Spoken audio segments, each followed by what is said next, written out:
Hello दोस्तों, बहुत बहुत स्वागत है आपका अर्ली फाइनेंशियल आजादी में। टीसीएनएस को एक्वायर कर रही है Aditya Birla fashion and retail. अब देखिए, जब ये न्यूज आती है तो हम टीसीएनएस क्लोथिंग जिनका जो शेयर प्राइस है वहां पर एक नेगेटिव रिएक्शन देख सकते हैं। 416 के आसपास में बंद हो रहा है, लेकिन आप देखिए लगभग लगभग 20% नेगेटिव रिएक्शन यहां मार्केट की तरफ से हमको देखने को मिला है। तो इस वीडियो में कुछ चीजों को हम समझेंगे, डिटेल में हम यहां पर चीजों को समझने और एनालिसिस करने वाले हैं। तो देखिए, सबसे पहली न्यूज तो यह है कि टीसीएनएस, अच्छा अब इनका प्रोडक्ट क्या है, बिजनेस क्या है, जैसे डब्लू, ऑरेलिया जैसे ब्रांड है, एथनिक वेयर में इनके प्रोडक्ट्स हैं। ठीक है, अब आदित्य बिरला फैशन के साथ हो रहा है उनका मर्जर, मतलब वो भी फैशन और रिटेल में ही है, तो एक तरीके से एक लॉजिकल यहां पर मर्जर हमको देखने को मिल रहा है। ठीक है, अब आदित्य बिरला फैशन 51% स्टेक खरीदेगी।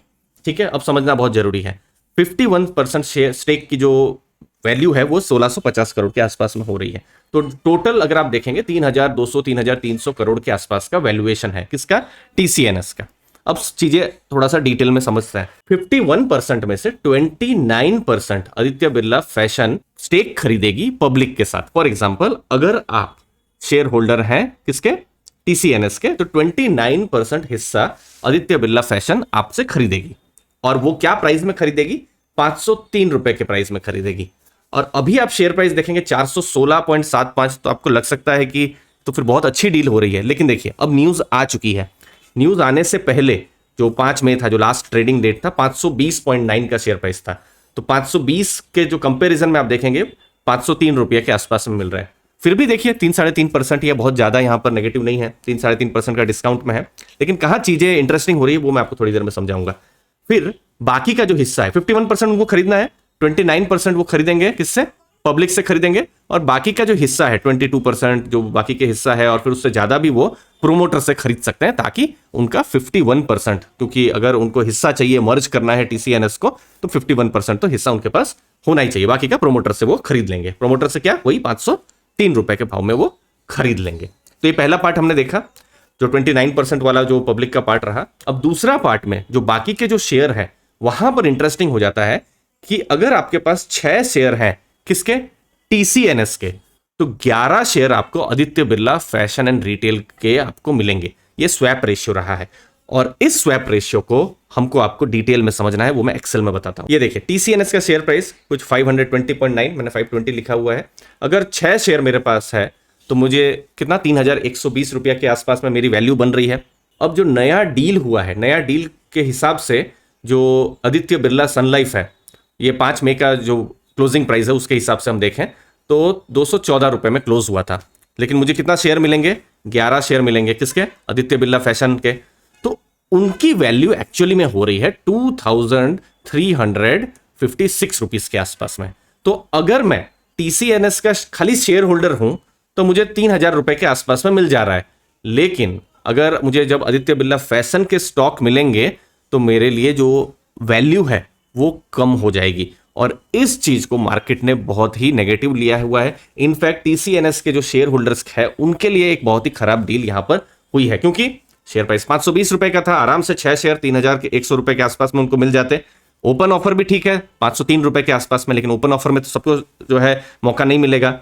लेकिन अगर आप स्वैप रेशियो देखें तो पूरा एडवांटेज आदित्य बिरला फैशन को यहां पर मिल रहा है। आप यहां देख सकते हैं 11 शेयर की कीमत 214 रुपए के आसपास में हो रही है। और ये अगर इक्वल होना है तो ये कुछ 393 के प्राइस में इक्वल होगा। देखिए 393 का अगर टीसीएनएस का प्राइस है तो 2358 हो रहा है, जो कि बिल्कुल बराबर है 2356। तो उसके हिसाब से आप देखें तो अभी का जो शेयर प्राइस है, यहां पर अभी का शेयर प्राइस आप देखेंगे 416, फिर भी आपको महंगा देखने को मिलेगा। इतना बड़ा अगर गिरावट हुआ है, लेकिन 416 आपको अभी भी महंगा देखने को मिलेगा, क्योंकि 393 एक्चुअली में उनको उस हिसाब से यहां पर जो है टीसीएनएस के शेयर होल्डर्स को यहां शेयर मिले हैं। तो स्वैप रेशियो यहां पर नेगेटिव है। तो उसके हिसाब से अगर आप देखेंगे तो जो टेंडरिंग का जो प्रोसेस है, जो 503 रुपए में है, तो वही थोड़ा बहुत लॉजिकल यहां पर हो रहा है, क्योंकि टेंडरिंग अगर जो भी शेयर होल्डर है वो करते हैं तो 503 रुपए में तो यहां पर टेंडर एटलीस्ट कर ही सकते हैं। लेकिन वहां पर भी कैच है। वहां पर क्या कैच है वो भी समझाता हूं। देखिए, अगर मैं पब्लिक शेयर होल्डिंग देखता हूं तो ये 67% के आसपास में होती है। देखिए आपके सामने यहां मैं लाइव यहां पर देखता हूं, ये स्क्रीनर में देखिए प्रोमोटर 32.33% है, अभी देखते हैं कुछ ज़्यादा चेंज हुआ है कि नहीं। देखिए 32.2% है। बाकी ये फिर एफआईआई हुआ, डीआईआई हुआ, रिटेल इन्वेस्टर्स तो बहुत ज़्यादा है 47% के आसपास में। तो ओवरऑल आप देखेंगे 66-67% जो है पब्लिक शेयर होल्डिंग है। लेकिन आदित्य बिरला फैशन जो है कंडीशनल ऑफर कितना 29% के लिए ही ले रहा है। दैट मीन्स अगर सभी पब्लिक शेयर होल्डर ने अपने जो भी शेयर है अपने टेंडर करने की कोशिश की तो भी एक्सेप्ट नहीं होंगे। सिर्फ 42-43% ही यहाँ पर टेंडर होंगे, क्योंकि 67% पब्लिक शेयर होल्डर है, 29% ही जो है आदित्य बिरला जो फैशन है उनकी तरफ से स्टॉक को लिया जाएगा। तो 43% तो बहुत कम कहा जाएगा। बाकी के जो 57% है, समझ लीजिए मेरे पास 100 शेयर है तो 43 शेयर तो मुझे मिल जाएंगे। क्या भाव में मिल जाएंगे? जो 503 के प्राइस में। लेकिन जो बाकी के जो शेयर है वहां पर मुझे शेयर तो नहीं मिलेंगे, मुझे आदित्य बिरला फैशन का जो भी स्टॉक है वो फिर मुझे मिलेगा। और फिर वो कब बढ़ेगा और किस हिसाब से ब्रेक इवन होगा वो फिर एक अलग डायरेक्शन में हम लोगों का डिस्कशन चला जाएगा। तो वो एक चीज रही है जो हमको आपको समझना है। अब मैं आपको बताता हूं फंडामेंटल्स और म्यूचुअल फंड्स के क्या एक्शन थे।